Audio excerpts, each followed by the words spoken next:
So ito na, dumating na. Yan.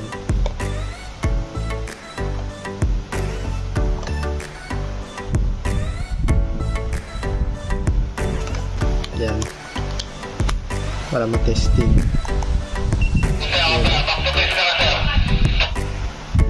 Ano? Nakalagay na dyan kung anong unit. Dito may mga push button na. So ito guys, good day. Unbox natin tong ano, laser. Ayan o, yan yung price. Parang gagamitin naman natin sa trabaho to eh. Kaya okay lang gumastos.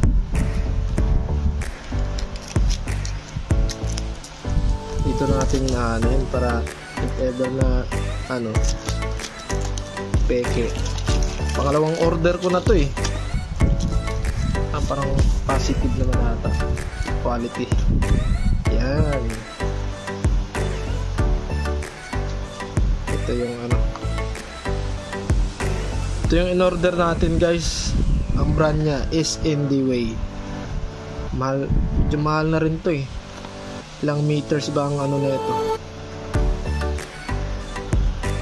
para pag measure to ng ano, 50 meters ang covered na ito.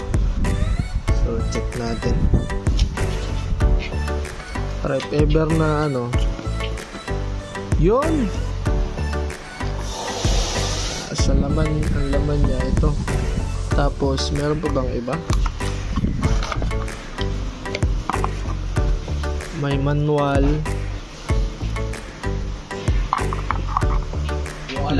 lagayan. Dadalhin ko talaga yan. Ano saan to, sir? Ano ito? Ha? Yung isa. Hindi ko alam kung kukunin ni Sir PG na yun. Pag hindi kinuha, sa'yo na yan. Sabihan na lang siya. Ayan. Yung pangkan sa ano. Para hindi na ako mag puta, estimated estimated ako eh. Yan, meron pang box siya. Ayos. Try nga natin. May battery ata ito. Bibili pa ng battery. Pag walang battery, GG. Ay, jug. So ito na,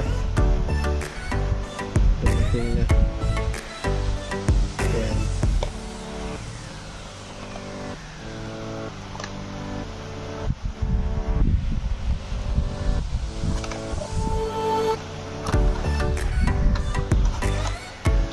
Kasama sa box ang manual at saka yung ano ba ito, pang target.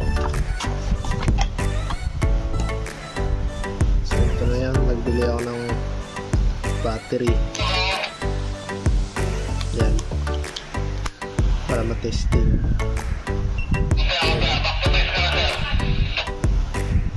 Ano, nakalagay na dyan kung anong unit. Dito may mga push button na makikita natin pag nag-measure yan. Ito sa length ito eh. Yan, yan may laser oh. Yan, makikita natin doon. Ayan, yan ang nagana naman siya. Sample yan. I-measure natin sa label. Yan yung length niya, 0.7. Functional naman siya pala eh. Meron sa rectangle, meron sa volume, may measure ng volume, meron sa Pythagorean, paano magkuha ng Pythagorean, itong angle, yan, tapos length. Napaka easy lang pala gamitin.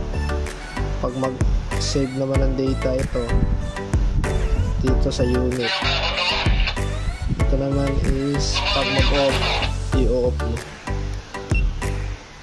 long press mo lang yun, nakaganda dito, meron pang level bar. Ayan. Although maliit lang siya pero ayos na rin. Legit.